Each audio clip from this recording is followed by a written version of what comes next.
Kepala Badan Gizi Nasional atau BGN Sudaryono memberikan keterangan kepada awak media dalam sesi doorstop perdana di kantor BGN Kebon Siri, Jakarta Pusat, Rabu 22 Juli 2026. Dalam keterangannya, Sudaryono menegaskan program makan bergizi gratis merupakan tender politik Presiden Prabowo Subianto yang telah direncanakan sejak masa kampanye, sehingga program tersebut tidak dapat dihentikan maupun dibubarkan.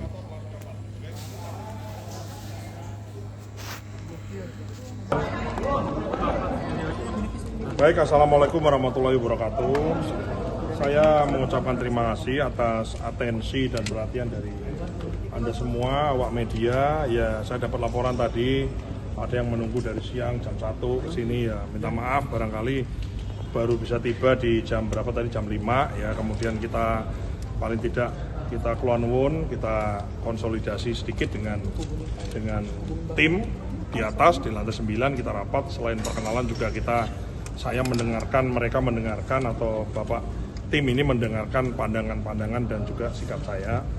Nah, kemudian akhirnya saya bisa tatap muka dan jumpa dengan Anda semua. Dan yang kedua, saya minta maaf, saya tadi diberitahu ada preskon, cuman memang belum ada perangkat sound systemnya. Saya kira nanti ini teguran lah ya untuk BGN. Informasi itu penting dan harus disampaikan dengan cara yang baik, maka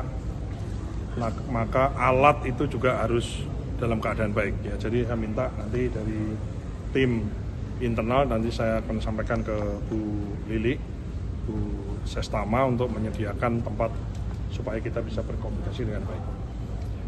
Kira-kira ada pertanyaan yang lain? Targetnya apa Pak? Apa evaluasinya? 100 hari pertama gitu Pak? Yang pertama begini ya, satu, bahwa kita sadar, kita mengakui dan kita semua juga tahu bahwa ada masalah dalam tata kelola kita, ya. Bahwa ada penyelewengan, ada pelanggaran hukum bahkan, dan juga ada hal-hal yang lain, ketidaktransparan yang selama ini ada. Maka ini harus menjadi perhatian bagi saya, khususnya sebagai kepala baru, untuk supaya bagaimana ini kita bisa kita selesaikan. Tadi ini saya cerita aja, kalau yang lain kan sebetulnya saya udah bicara ya di istana tadi, beberapa pandangan saya, tapi mungkin kalau boleh saya tambahkan adalah terkait arahan saya yang di atas pada tim. Ya, yang pertama, saya sampaikan kepada tim bahwa kita mengetahui dan kita tahu, kita menyadari ada persoalan dan kita harus, we have to run into the problem. Kita harus mau menyelesaikan persoalan, tidak boleh kita lari dari masalah. Maka saya ingin ya di sini ada yang barangkali menjadi pihak-pihak yang barangkali menjadi pihak yang diperiksa, kemudian diduga, ada juga sebagian yang sudah masuk sudah sebagai tersangka, ada yang jadi saksi dan lain-lain. Maka saya ingin yang urusan hukum adalah urusannya penegak hukum. Maka kita menyerahkan sepenuhnya investigasi, kita menyerahkan sepenuhnya penyelidikan dan penyidikan kepada penegak hukum yang sedang menegakkan hukum terkait tata kelola yang kemarin kita hadapi. Dan intinya saya sebagai kepala badan yang baru, kita support apapun yang menjadi kebutuhan dalam penegakan hukum kita akan berikan. Namun kita tidak boleh kemudian, maksud saya sampaikan kepada tim, kita tidak boleh kemudian tenggelam terhadap sikap pesimisme dan kemudian kita tidak bersemangat dalam melaksanakan pengabdian ini. Jadi saya ingin tim saya yang tadi itu, yang punya kasus hukum, mungkin yang jadi saksi, mungkin yang jadi tersangka dan lain-lain, diikuti proses. Ya, dan kita siap full support untuk penegakan hukum, tapi bahwa tim ini, badan gizi ini harus terus tetap bekerja dengan optimal. Maka saya ingin mengajak kepada seluruh tim untuk kita jangan larut terhadap pesimisme dan kesedihan ini. Jadi harus optimis, kita bisa selesaikan persoalan ini, dan kita yakin bahwa program ini baik dan bisa tata kelolanya kemudian kita perbaiki. Yang tadinya gelap harus jadi terang, yang tadinya mungkin nggak transparan harus transparan, yang tadinya mungkin manual tergantung sama person-person orang-orang, tidak boleh lagi tergantung sama person-person, harus bisa by system, trust in system gitu, saya mengatakan. Kalau tadinya mungkin semua sesuai arahan si ini, sesuai arahan si itu, nggak ada. Kita sesuai dengan juklak-juknis, aturan, dan sistem yang kita bangun. Kita mengarah ke sana. Jadi saya mohon doa, mohon dukungan, tentu saja ini tidak bisa overnight, kemudian besok beres semua.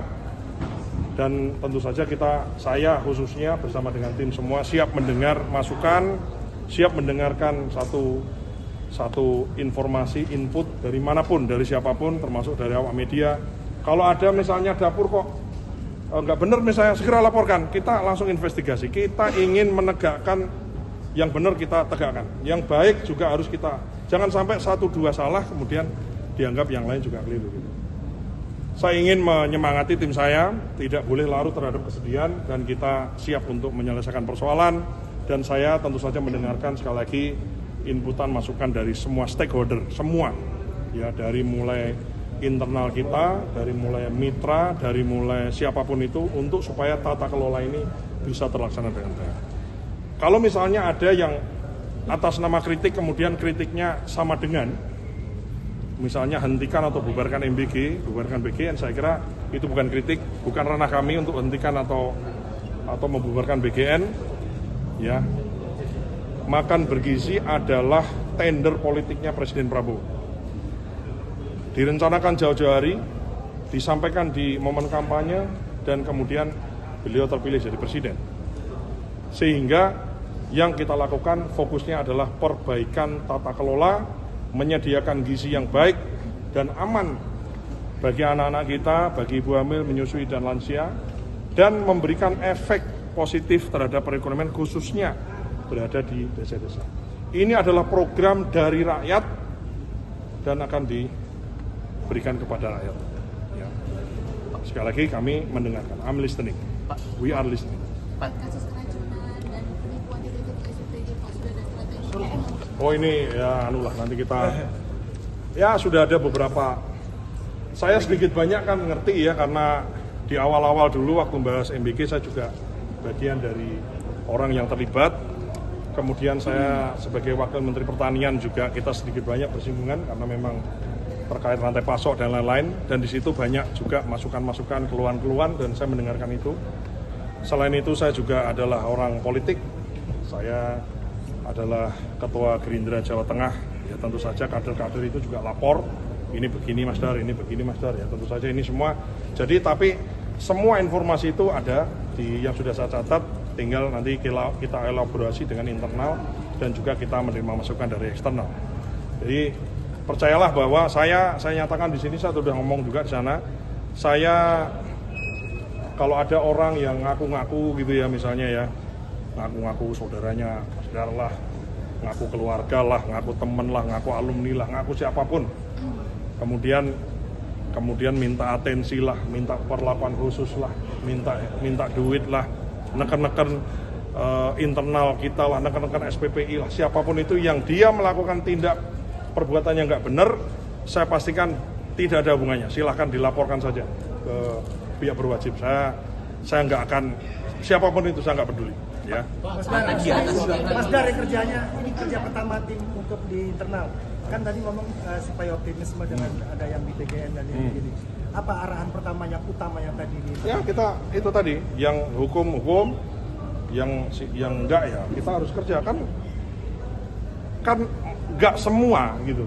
Kita kan azas praduga bersalah serahkan kepada pihak berwajib, dan yang tidak ya harus kerja gitu.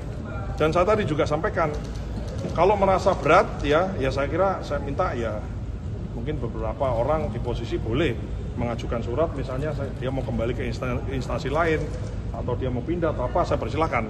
Karena kita ingin gerak cepat, efektif, efisien, cepat, itu kemudian bisa satu persatu masalah kita selesaikan. Mas Dar, ini Mas Dar, anggaran MBG kan yang paling besar ya, tapi punya tunggakan 1,6 triliun di tahun 2025. Gimana cara mengevaluasi itu, Mas? Nanti aku cek. Mas Dar tadi Baru juga dilantik. Mas Dar tadi di atas dibahas Mas Dar. Dewan pengawas bagian gimana Pak? Emang berat banget. Aku salah sama kamu ya? Iya.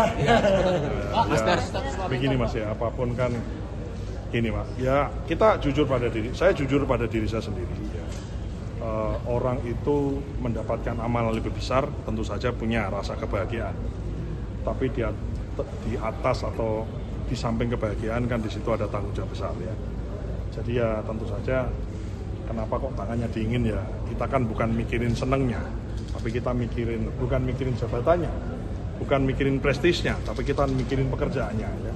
Karena ini saya kira tugasnya besar, grande, kemudian seluruh kamera nih ya, semua ini kamera kan nyuting saya ya, tentu saja ada itu saya anggap sebagai bagian dari rasa atau cara tubuh saya mengeluarkan rasa tanggung jawab yang ada di dalam hati saya. Semoga seperti itu. Mas Dar, tadi di atas dibahas soal isi MBG nggak? Mas Dar, soal Dewan Pengawas boleh? Dewan Pengawas saya belum dapat informasi lebih lanjut. Ya tentu saja kita sih intinya kerja benar. Ada Dewan Pengawas tentu saja lebih baik. Enggak, ada Dewan Pengawas ditambah pengawas-pengawas swasta ini ya kan. Anda semua ini kan boleh juga jadi pengawas. Kalau ada hal yang nggak benar ya boleh untuk dilaporkan gitu. Jadi saya membuka diri untuk semua ini. Mas Dar, tadi dibahas tadi di atas dibahas isi anggaran nggak? Tadi Terkait Wamentan, apakah SK sudah keluar, Pak? Wamentan mungkin sebaiknya tanya ke Mensesnek ya. Tadi kan di preskon disampaikan saya tidak lagi menjabat sebagai Wamentan. Dan Pak Pras sudah jawab juga tadi. Hari ini, Pak Ya kan bahwa belum sekarang ini kan gitu. Jadi ya tunggu aja kalau menurut saya ya. Mas Dar, tadi di atas dibahas nggak, Mas Dar? Saya cek. Menurut saya sih gini ya. Intinya itu kan adalah ini sama seperti di pertanian yang saya hadapi selama ini ya. Melibatkan semua hal, semua. Intinya asas tujuan.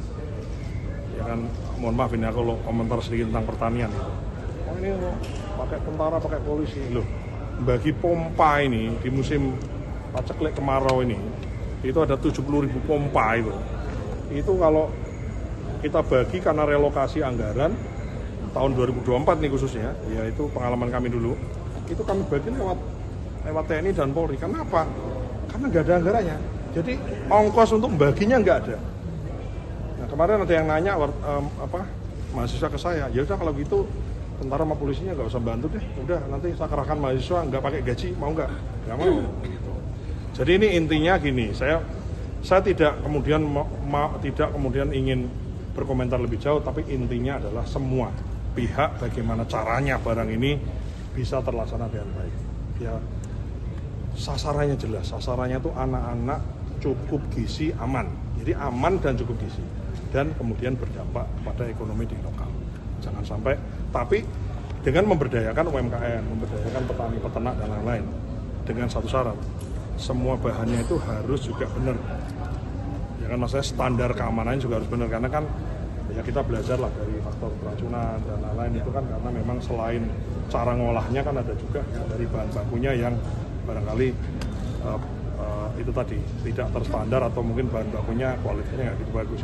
Ada arahan soal revisi anggaran 2027 nggak dari Presiden atau Bu Nani? Saya pelajari dulu. Jadi saya ya ini kan baru di belum ada arahan dari soal anggaran, belum ada arahan soal anggaran dari Presiden berarti Pak? Target khusus dari Presiden? Target khusus ya efektif, efisien, cepat selesai gitu loh. Jadi Pak Presiden satu arahannya, you have to run into the problem. Kita harus mau lari, kita selesaikan persoalan. Masalah yang dilihat apa? Caranya bagaimana?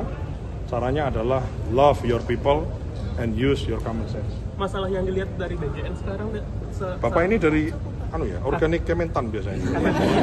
Iya kan? Bapak kan biasa mangkal di tempat saya nih. Betul. Jangan kejem-kejem lah pertanyaan ya. Masalah yang dilihat sama Bapak dalam BJN apa Pak? Mas kan tadi Bapak bilang run into the problem. Yeah. Masalah yang dilihat, yang diidentifikasi sekarang apa Pak? Ya udah ya ini semua lah, kalian tahu lah ya kan. Coba ada apa? Ini semua. Ya apa? Pak Mentan full support. Mas ada isu tekanan ke kepala BJN sebelumnya dari asosiasi? Kita itu tadi, saya punya prinsip tadi ya, love your people and use your common sense.